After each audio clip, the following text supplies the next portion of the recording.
नमस्कार, मैं हूं दिलीप तिवारी और आप देख रहे हैं जी मीडिया। आज हमारे साथ एक खास मेहमान है जिनका नाता है पढ़ाई लिखाई से। आप पेरेंट्स हैं, आप अगर बच्चे हैं तो भी आप परेशान होंगे, लेकिन एक व्यक्ति है जो देश की पूरी शिक्षा व्यवस्था के लिए कैसे ढांचा बनेगा, कैसे आगे की व्यवस्था बदलेगी और कोरोना के संकट के दौरान क्या कुछ बदलाव होंगे उसके लिए जिम्मेदार हैं। हालांकि शिक्षा व्यवस्था राज्यों का विषय है और केंद्र सरकार तमाम संसाधन जुटाती है, व्यवस्था बनाती है। यह समवर्ती सूची, इसका मतलब यह है कि केंद्र भी कुछ कानून बनाता है और राज्य भी अपने हिसाब से उस शिक्षा व्यवस्था को लागू करते हैं। हमारे साथ हैं केंद्रीय मानव संसाधन विकास मंत्री रमेश पोखरियाल निशंक। निशंक जी, बहुत बहुत स्वागत है। आज हम आपसे यह जानना चाहते हैं कि नए एकेडमिक कैलेंडर में ऑनलाइन एजुकेशन को कितनी अहमियत दी जाएगी, क्योंकि मैं घर पर देखता हूं तो अक्सर बच्चों के हाथ में लैपटॉप है, बच्चों के हाथ में आईपैड है, बच्चों के हाथ में फोन है, माँ बाप परेशान है कैसे कनेक्ट करना है। आप कैसे कनेक्ट कर पा रहे हैं इस पूरे हालात को देखते हुए? जो परिस्थितियां हैं, जो आप कह रहे हैं कि ऑनलाइन एजुकेशन को कितना प्रमुखता दी जाएगी और उसके लिए अवस्थापना है या नहीं है, पहली बात तो ये है कि जो परिस्थितियां बनी हैं वो परिस्थितियां ऐसी बनी हैं कि हमारी मजबूरी है कि हमको ऑनलाइन शुरू करना पड़ा वर्तमान स्थितियों में। और मुझे लगता है, मुझे ये कहते हुए खुशी है कि हम लोगों ने कम समय में जिस सीमा तक हम कर सकते थे उस सीमा तक हमने किया। छात्रों को जो ऑनलाइन हम दे सकते थे उसके लिए पाठ्यक्रम, उस पाठ्यक्रम को दिया, चाहे स्कूली शिक्षा में हो चाहे उच्च शिक्षा में हो। हमने दीक्षा प्लेटफॉर्म पर, हमने ई पाठशाला के माध्यम से, हमने स्वयं के माध्यम से, हम स्वयं प्रभा के माध्यम से जो भी हम पाठ्यक्रमों को दे सकते थे वो हमने दिया। और मुझे खुशी है कि मेरे सभी अभिभावकगण और अध्यापकगण मिल करके छात्रों को जो हमने संशोधित थोड़ा सा वैकल्पिक कैलेंडर दिया उनको, उस आधार पर वो अपना पाठ्यक्रम चला रहे हैं, उच्च शिक्षा में पाठ्यक्रम पूरा कर रहे हैं और स्कूली शिक्षा में भी जिनकी परीक्षाएं हो चुकी हैं वो आगे कर रहे हैं, जिनकी परीक्षाएं नहीं हुआ वो उसकी तैयारी कर रहे हैं। तो मैं सोचता हूँ कि ये जो ऑनलाइन शिक्षा है, ये तो कोरोना तो हमारे लिए इस रूप में आ रही है कि जब इस चुनौती को हम अवसरों में तब्दील कर रहे हैं और आज पूरे देश नहीं पूरी दुनिया हमको देख रही है। लेकिन निशंक जी, एक और बात जो देखने में आ रही वो ये है कि कोरोना के काल में लॉकडाउन से निपटने के बाद, लॉकडाउन जब खत्म होंगे तो स्कूलों में, कॉलेजों में, हॉस्टल्स में, कैंटीन में और जो मेस होंगे वहां पर कुछ कायदे कानून आपको बनाने पड़ेंगे, फॉलो करना पड़ेगा, क्योंकि सबसे ज्यादा जो खतरा होगा वो ये होगा कि बच्चे बहुत होते हैं और उनके माता पिता चिंतित होंगे। तो क्या कुछ आप इसके लिए सोच रहे हैं? स्वाभाविक है कि जब ये स्थिति सामान्य होगी तो उस सामान्य स्थिति में जब हम स्कूल कॉलेजों को खोलेंगे तो किस तरीके से, क्योंकि अभी इसका प्रभाव तो रहने वाला है। यदि कॉलेज और स्कूल हम खोलें भी तो किस ढंग से, किस अनुशासन के साथ, किन मानकों के साथ और किस प्रतिबंध के साथ हम उन स्कूल और कॉलेजों को खोलेंगे। इसके लिए हमने उच्च शिक्षा में यूजीसी के एक टास्क फोर्स बनाई है जो इस पर सब अध्ययन करेगा। अध्ययन करने के बाद हमको बताएगा कि किस तरीके से यदि कॉलेज खोले जाएंगे तो क्या होगा, पाठ्यक्रम का किस स्वरूप में होगा, छात्रों को आ करके किस ढंग से बैठने की होगी, जाने आने यातायात तो सभी व्यवस्थाओं पर एक एक छोटी चीज़ पर अध्ययन होगा। ऐसे ही हम लोगों ने यहाँ भी एनसीईआरटी को कहा है कि स्कूली शिक्षा में एक टास्क फोर्स बनाई है जो उन भविष्य की परिस्थितियों पर और उसके निवारण की दृष्टि से वो अध्ययन करेगा। और जब हम स्कूल खोलने की स्थिति में आएंगे तो उससे पहले ही इन सारी चीज़ों को हम अभिभावकों को और शैक्षणिक संस्थानों के प्रमुखों को इस बात को बांटेंगे। जी निशंक जी, हायर एजुकेशन में ऑनलाइन एग्जाम्स की संभावनाओं को तलाशने के लिए एक टास्क फोर्स बनाई गई थी। आज के मौजूदा हालात में उसको बहुत इंपॉर्टेंट रोल प्ले करना है, ये कहां तक पहुंचा काम? जो ऑनलाइन हमारा जो पाठ्यक्रम है उसके लिए जो हम लोगों ने टास्क फोर्स बनाया था, 2-3 प्रकार के अलग अलग बनाई। कमेटी तो ये बनाई थी कि अभी जो वर्तमान परिस्थितियाँ हैं वो हम कहाँ पर हैं और जो हमारे पास वर्तमान संसाधन हैं ऑनलाइन पर जाने के वो कितने हैं, और अब यदि आगे परिस्थितियाँ बढ़ती हैं तो शिक्षाविदों और अपने अध्यापकों की मदद से हम उसको और आगे कहाँ तक लेकर के जा सकते हैं। इसलिए ये अलग अलग टास्क फोर्स बनी है और विभिन्न क्षेत्रों में जितने हमारे टास्क फोर्स बनी है वो युद्ध स्तर पर रात दिन काम कर रहे हैं। मुझे इस बात को कहते हुए गर्व होता है कि हमारे देश के प्रधानमंत्री जी ने जिस तरीके से आह्वान किया पूरे देश का, और जिस तरीके से उन्होंने अध्यापकों को, अभिभावकों को आह्वान किया, सारे अध्यापक एकजुट हुए हैं, अभिभावक को उस दिशा में सक्रिय हुए हैं और छात्रों ने भी अपना अनुशासन में रहते हुए अपने को न केवल सुरक्षित रखा है बल्कि अब वो अपने पाठ्यक्रम के साथ भी धीरे धीरे करके जुड़ना उन्होंने शुरू किया है।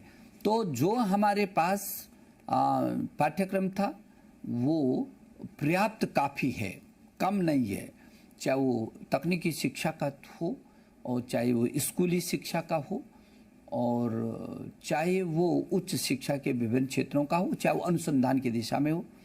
मैंने कहा कि स्वयं प्रभा के 32 चैनल हैं हमारे पास, 24 घंटे हैं, DTH पर हैं। हमारे स्वयं दुनिया का सबसे बड़ा ऐसा प्लेटफॉर्म है जिस पे हज़ारों हमारे पास पाठ्य सामग्री है।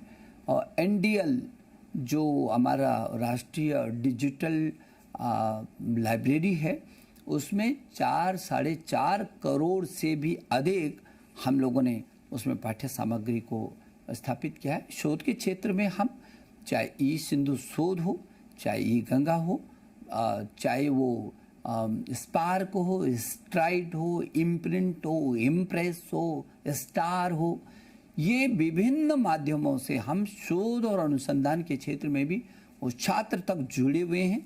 और स्कूली शिक्षा की दिशा में भी हमारे CBSE बोर्ड ने और हमारे NCERT ने ये जो दीक्षा प्लेटफॉर्म है उस पर डाले और विभिन्न राज्यों को भी हमने कहा है, बहुत सारे राज्यों ने अपने पाठ्यक्रम उस पर डाले हैं और अपनी अपनी भाषाओं में भी डाले हैं। तो मुझे लगता है कि ये देश के लिए एक नया अवसर आया है।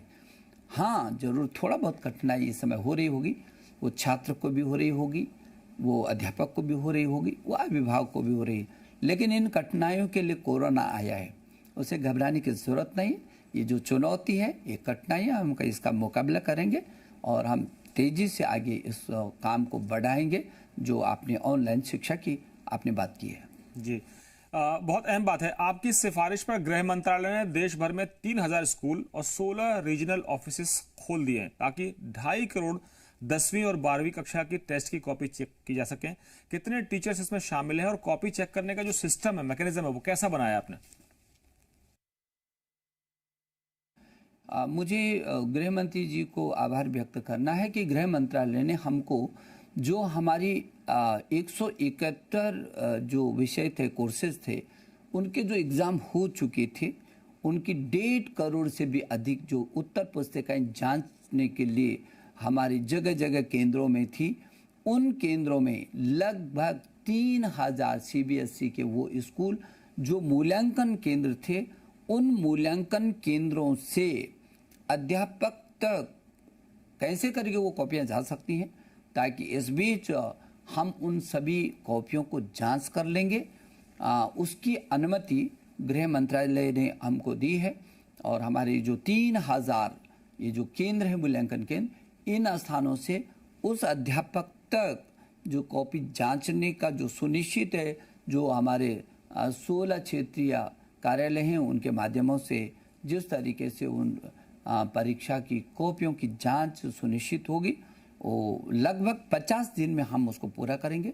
अभी हमारी कॉपियाँ बहुत तेज़ी से उन स्थानों तक पहुंच रही हैं और जैसे ही अध्यापकों को ये कॉपियाँ मिल रही हैं, वो अपना अभियान शुरू कर दिया उन्होंने।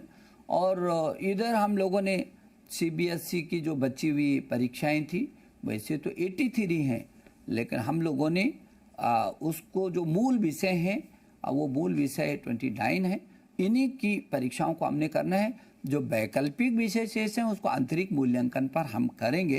तो जैसे ही ये उधर परीक्षा की कॉपियां जांच होती रहेंगी और तब तक वो उसका भी 50 दिन में हम लोगों को वो रिजल्ट भी हमारे पास रहेगा और अंक हम तालिका हमारे पास रहेगी। और जैसे ये परीक्षा खत्म होगी हम बहुत जल्दी से जल्दी सीबीएसई का रिजल्ट को भी हम घोषित करेंगे। जी मंत्री जी, एक और जो चिंता इस समय अभिभावकों की है, पेरेंट्स की है, वो ये है कि जो डेटा पहले कहा जाता था आटा से सस्ता है, लेकिन अब डेटा की हालत आपको पता ही है, कई जगह वाईफाई भी नहीं है, मल्टीमीडिया फोन्स भी नहीं है, तो वो बच्चे कैसे पढ़ें, कैसे कोर्स पूरा करें? क्योंकि आपने कहा कि आपके बहुत सारे चैनल्स हैं, बहुत सारे प्लेटफॉर्म्स हैं, लेकिन डेटा भी आजकल नेसेसिटी है।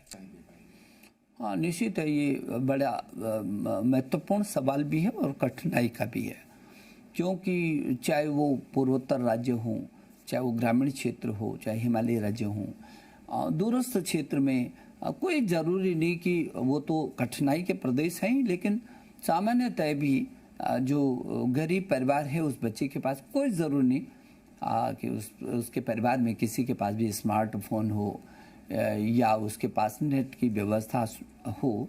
इसलिए हम लोगों ने बहुत तेज़ी से ये किया है कि जो स्वयं प्रभा है, जो स्वयं प्रभा के हमारे 24 घंटे चलने वाले 32 चैनल हैं, इन 32 चैनलों के माध्यम से जो दूरदर्शन पर होंगे, डीटीएच पर ये 32 के 32 चैनल चल रहे हैं, दूरदर्शन पर होंगे, हमारे दूरदर्शन ही नहीं होंगे बल्कि ये टाटा स्काई पर होंगे, टाटा स्काई डिश टीवी पर होंगे, एयरटेल पर होंगे, जियो टीवी पर होंगे।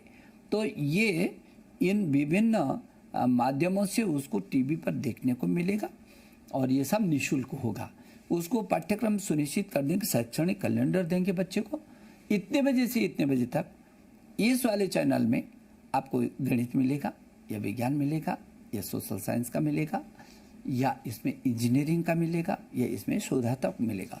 सब व्यवस्थाएं, कोशिश है हमारी कि कोई बच्चा न छूटे, जो अंतिम छोर पर भी बैठने वाला बच्चा है उस तक भी हम पहुँचे। और जो दिव्यांग बच्चे हैं उन दिव्यांग बच्चों के लिए भी हम किसी भी माध्यम से, चाहे रेडियो के माध्यम से करें, दूरदर्शन के माध्यम से करें, उसको भी विकल्प हम कहीं ना कहीं तैयार कर रहे हैं। मंत्री जी, जो बच्चे हैं और उनके परिवार हैं, उनकी चिंता यह है परिवार वालों की कि इस समय संकट है, बहुत सारे देश की अर्थव्यवस्था ठप पड़ी है, आर्थिक गतिविधियां ठप पड़ी हैं। ट्यूशन फीस की बात कर रही थी कि ट्यूशन फीस दी जाए, लेकिन कई जगह बसेस की फीस, हॉस्टल की फीस, मेस की फीस, ये तमाम सारे इश्यूज आ रहे हैं और स्कूल वाले कहते हैं कि हम टीचर्स की सैलरी कैसे देंगे। तो दोनों में एक तरह से कॉन्फ्लिक्ट चल रहा है, ये कैसे इसको ठीक करेंगे? देखिए, इसमें फीस बढ़ नहीं रही है। ये तो हमने अनुरोध किया है कि जो लॉकडाउन के तहत और जो वर्तमान परिस्थितियां हैं, हमने सभी देश के राज्यों से, उनके मुख्यमंत्रियों से, उनके शिक्षा मंत्रियों से ये अनुरोध भी किया और शैक्षणिक संस्थाओं से भी ये अनुरोध किया है कि जो वर्तमान में परिस्थितियां चल रही हैं उनके मद्देनज़र वो फीस को बढ़ाएं नहीं। जो हर वर्ष वो बढ़ोतरी करते हैं उस बढ़ोतरी को न करें, ऐसा हमने सबको निवेदन किया है। और कई बार जब प्रवेश होता है नया तो एक साथ 3-3 महीने का फीस भी, कुछ संस्थाओं की अपनी प्रक्रिया है, उनकी अपनी व्यवस्थाएं होती हैं, तो उनसे भी ये अनुरोध किया है राज्यों के शिक्षा मंत्रियों के माध्यम से कि यदि वो संस्थाएं एक साथ न लें तो वो उस अभिभावक पर एक साथ बोझ नहीं पड़ेगा।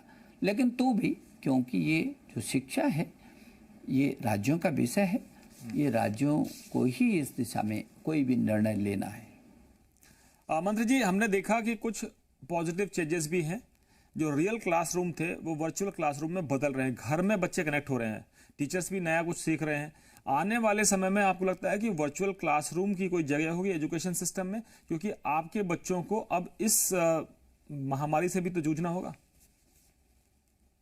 देखिए, जो परिस्थितियां हैं वो मैंने पहले भी बताया कि जो अपने क्लासरूम में उसको आना था, आज उसका क्लासरूम अपने घर पर बना है, उसका जो टैबलेट है या उसका जो फ़ोन है या उसका जिसके पास अपना कंप्यूटर होगा, वो उसका वो चेंज हो गया है। इस समय परिस्थितियों ने चेंज किया है और उसमें वो काफ़ी अपने को एडजस्ट भी कर रहा है। मुझे मालूम है कि अभिभावकों को काफ़ी कठिनाई, क्योंकि मैं पूरे देश के हर क्षेत्र से जुड़ा हूँ, मैं अभिभावकों से भी बात कर रहा हूँ, मैं शिक्षकों से भी बात कर रहा हूँ, मैं संस्थानों से भी बात कर रहा हूँ, मैं शिक्षा निदेशकों को, शिक्षा सचिवों से, पूरे देश के उनसे भी बात कर रहा हूँ, मैं देश के सभी शिक्षा मंत्रियों से भी बात कर रहा हूँ, मैं अपने विश्वविद्यालयों के जितने वीसीज हैं उनसे भी बात कर रहा हूँ, तो अपने चाहे IT, NIT, ISR, triple IT है, इन सभी लोगों के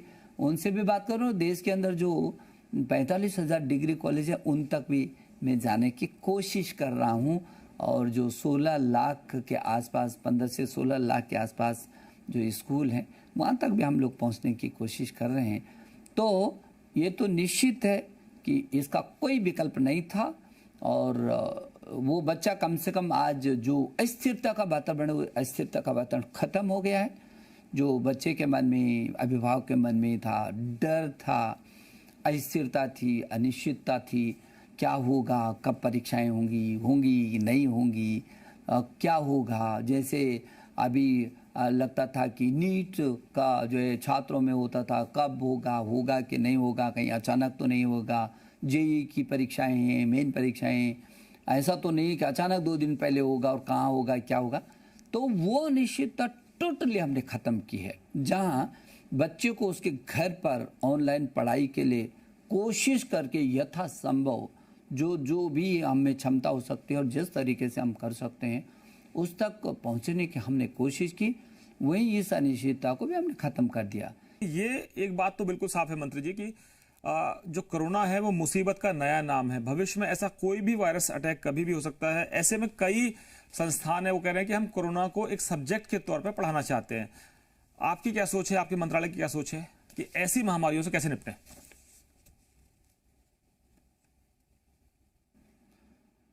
देखिए, आपको मालूम है कि अभी हमारा जो नई शिक्षा नीति आ रही है, 33 वर्षों के बाद आने वाली नई शिक्षा नीति नए फलक पर लेकर के आएंगे। हमारे देश के प्रधानमंत्री जी का हमेशा जो उनका संकल्प है, वो संकल्प है उनका कि नए भारत का निर्माण का। जो भारत, ऐसा सशक्त भारत, जो स्वच्छ भारत हो, स्वस्थ भारत हो, जो सशक्त भारत हो, जो श्रेष्ठ भारत हो, जो एक भारत हो। तो ये जो नए भारत के निर्माण का जो उन्होंने रास्ता दिया है, वो इन्हीं सब नई शिक्षा नीति, जिसमें उन्होंने जो हमारे 4-5 सूत्र दिए, make in India, digital India, skill India, startup और स्टैंड अप, ये आपने जो अर्थतंत्र की मजबूती जो दुनिया में शीर्ष पर हिंदुस्तान को लेकर के जाएगा, जो हमारे प्रधानमंत्री जी ने ये सूत्र दिए हैं, उनकी पूर्ति करने की दिशा में और विभिन्न अपना ज्ञान, जो प्राचीन ज्ञान है उसको विज्ञान के साथ जोड़कर, प्रौद्योगिकी के साथ जोड़ करके हिंदुस्तान की वो शिक्षा को पूरे विश्व के शिखर तक कैसे वो रास्ता तय कर सकता है, ये जो नई शिक्षा नीति आ रही है वो इस सब से युक्त होगी। इसलिए जो ये महामारी आ रही है, और जैसे आपने कहा कि क्या कोरोना को आप पाठ्यक्रम का हिस्सा बनाएंगे, उस पर अध्ययन करेंगे, हम सभी चीज़ों को कहीं ना कहीं पाठ्यक्रम से जोड़ेंगे। और ये तो इतनी बड़ी महामारी आई है जिस पर हमारा अध्ययन हो रहा है। आपको मालूम है कि हमारे आईआईटीज़ हैं, हमारे आईएसआर हैं, हमारे विश्वविद्यालय हैं, हमारे आईआईएम हैं। किस तरीके से इस बीच हमारे प्रधानमंत्री ने युवाओं से अपील की थी कि आप इस अवसर पर क्या शोध और अनुसंधान कर सकते हैं, बताएं। और हमारे आईआईटीज़ ने किस तरीके से काम किया। इन आईआईटीज़ ने चाहे मास्क जो है बनाने का विषय रहा हो, और चाहे वो किट का विषय रहा हो, जो कम समय में इन्होंने, बहुत कम समय में मेरे उन शोधार्थियों ने, छात्रों ने इसको किया। और आज ये साबित कर रहे हैं अपने को, ये साबित कर रहे हैं कि नहीं, हम कुछ भी कर सकते हैं। प्रधानमंत्री जी ने कहा है तो देश, एक नए देश, भारत के निर्माण की, सशक्त भारत के निर्माण की करना है। तो ये अभी से हम लोगों को ये मैदान मिला हुआ है अध्ययन करने के लिए। और प्रधानमंत्री जी लगातार जो छात्रों के बीच, अध्यापकों के बीच जो लगातार संवाद करते हैं, उससे मेरे 33 करोड़ छात्र छात्राओं को पूरे देश के अंदर 1 करोड़ जो हमारे अध्यापक हैं उनको, जो 1000 से अधिक विश्वविद्यालय हैं उनको, जो 45,000 से भी अधिक डिग्री कॉलेज हैं और 15 लाख से भी अधिक स्कूल हैं। ये जो 15 लाख से अधिक स्कूल, 1000 से अधिक विश्वविद्यालय, 45,000 से डिग्री कॉलेज, 1 करोड़ से अधिक अध्यापक और 33 करोड़ से भी अधिक छात्र छात्राएं, इतना विशाल परिवार जो है, निश्चित उसमें ताकत है। प्रधानमंत्री जी की अगुवाई में इस जो महामारी है, इस संकट का हम मुकाबला करेंगे और निश्चित रूप में हम इन जो चुनौतियां हैं इनको अवसरों में तब्दील करके एक नए भारत के और आज सशक्त भारत के निर्माण की दिशा में आगे बढ़ेंगे। आपने भी आंकड़े जो है ना, जैसे बच्चे रटते हैं या याद करते हैं उस तरीके से रट लिए हैं और आपके आंकड़े एकदम सशक्त हैं, मानना पड़ेगा। अभी कुछ दिन पहले आपने राज्यों को अपना एकेडमिक कैलेंडर बनाने की परमिशन दी, गर्मी की छुट्टियां तय करने की परमिशन दी। इसके मायने क्या है? उनको आजाद कर दिया है, उनको इंडिपेंडेंट कर दिया है, उनको छूट दे दी? और राज्य, क्योंकि मैंने कहा कि राज्यों का विषय है शिक्षा और फिर अलग अलग राज्य की अलग अलग परिस्थितियां हैं। जैसे अभी जम्मू कश्मीर के अलग था, तो लद्दाख ने कहा कि साहब हम तो जो ठंडियां होती हैं उसमें हमारा हिमपात ज़्यादा होता है, तो उन दिनों में हम 2-3 महीने तक छुट्टी रखते हैं, तो ये अवसर हमारे पास इस समय पढ़ाने का है। जबकि और जगह जहाँ भीषण गर्मी होती है वहाँ मई जून में छुट्टियाँ रहती हैं। तो राज्य अपनी भौगोलिक परिस्थितियों के अनुसार अपना शैक्षणिक कैलेंडर तैयार करके उसको लागू कर सकते हैं। इसलिए राज्यों को हमने कहा कि वो तेज़ी से इस काम को करें। और मुझे इस बात की खुशी है क्योंकि मेरी देश के सभी शिक्षा मंत्रियों से बातचीत होती रहती है। बहुत सक्रिय तरीके से देश के सभी शिक्षा मंत्री बहुत ताकत के साथ, उनके शिक्षा विभाग, उनकी पूरी टीम जुटी हुई है। और जब हम लोगों ने ऑनलाइन ये अभी पाठ्यक्रम जब शुरू किए, तब मुझे लगा कि हर प्रदेश ने बढ़ चढ़ करके अध्यापकों और अभिभावकों के साथ और संस्थाओं के साथ मिलकर के बहुत अच्छा रिजल्ट दे रहे हैं। मुझे भरोसा है कि हम इस चुनौती का अच्छे तरीके से डटकर न केवल मुकाबला करेंगे, बल्कि जो परिस्थितियां सामने हैं, जो चुनौतियां, उनको हम अवसरों में तब्दील करेंगे। मंत्री जी, आखिरी सवाल इस चर्चा का। सेंट्रल स्कूल का अपना एक मॉडल है, नवोदय विद्यालयों का अपना एक मॉडल है। वहां पर आप एकेडमिक्स में बहुत आगे रहते हैं, चाहे वो इनोवेशन का मामला हो, चाहे और भी मामले हों। वहां पर ऑनलाइन जो एजुकेशन का है उसका क्या स्थिति है, और दूसरा टीचर्स को कैसे ट्रेन करें, क्योंकि बदली हुई परिस्थितियां हैं अब आपके सामने? देखिए, ये बात तो सही है क्योंकि छात्र भी अभी तक उस मन में नहीं था कि ऑनलाइन उसको करना पड़ेगा, पढ़ना पड़ेगा, और ना अभिभावक पूरी तरीके से तैयार था, ना अध्यापक तैयार थे। तो इस जो संकट में हर व्यक्ति ने अपने को एक कदम आगे बढ़ा करके काम किया। ये भारत जैसे ही देश कर सकता है। हमारे प्रधानमंत्री जी की जो दृढ़ इच्छा शक्ति, जो हर बात बोलते हैं, उनको जो चुनौती उनको अवसरों में तब्दील करो। और ये पहली बार ऐसा हो रहा है कि अभिभावक भी जुटा हुआ है, तो अध्यापक भी जुटा हुआ है, तो अन्य संस्थाएं भी जुटी हुई है। अभी हमने जब विद्यादान 1 किया था, जब हमने कहा था कि शिक्षाविदों से, कंपनियों से, अध्यापकों से कि हमारे बच्चों को पढ़ाने के लिए पाठ्यक्रम क्या आप और आकर्षक तरीके से दे सकते हैं, दीजिए। 9,000 से भी अधिक पाठ्यक्रम आए थे। अभी विद्यादान 2 का हमने निवेदन किया और मुझे ये कहते हुए खुशी है कि सुभाष जी ने भी उसमें काफ़ी अच्छी पहल की है। और हम लोगों को कंपनियों से, शिक्षाविदों से, अध्यापकों से बहुत सामग्री मिल रही है, उनका भी योगदान है। और इसलिए मैं ये समझता हूँ कि ये जो अवसर है, इस अवसर का हम बहुत अच्छे तरीके से लाभ ले रहे हैं। ये जो बच्चा है उसको पढ़ाने के लिए जो हमारे अध्यापक हैं, जो निष्ठा है और जो दीक्षा है, इस पर किस तरीके से अध्यापक के साथ भी सहयोगात्मक करके उनको क्या चीज़ उपलब्ध हम करा सकते हैं ताकि वो और ताकत के साथ अपने छात्र को वो पढ़ा सकेंगे, उस छात्र को वो और आगे बढ़ा सकेंगे। तो मैं ये समझता हूँ कि सारा ये इतना बड़ा जो दुनिया का सबसे बड़ा लोकतांत्रिक देश है, उस सबसे बड़े लोकतांत्रिक का ये इतना बड़ा हिंदुस्तान में शिक्षा परिवार ये जुटा हुआ है प्रधानमंत्री जी के सानिध्य में, हम निश्चित अच्छा रिजल्ट आगे बढ़ाएंगे। बहुत धन्यवाद रमेश पोखरियाल निशंक साहब, जो देश के मानव संसाधन विकास मंत्री। खुलकर उन्होंने एक ब्लूप्रिंट रखा है देश के सामने बच्चों के भविष्य को लेकर, देश की शिक्षा व्यवस्था को लेकर, और जाहिर है कि इससे न केवल बच्चों को बल्कि उनके पेरेंट्स को भी ये समझने में मदद मिलेगी कि केंद्र सरकार की भूमिका क्या है और वो किस तरह से इस दौर में, संकट के इस दौर में शिक्षा व्यवस्था को लेकर आगे बढ़ रही है। हमें उम्मीद है कि इस कार्यक्रम के जरिए हम आपके जो सवाल हैं वो उन तक पहुंचा पाए होंगे और उनका जवाब आपके काम आएगा। बहुत बहुत शुक्रिया। फिलहाल इस बुलेटिन में इतना ही। खबरों के लिए बने रहिए हमारे साथ और देखते रहिए जी मीडिया।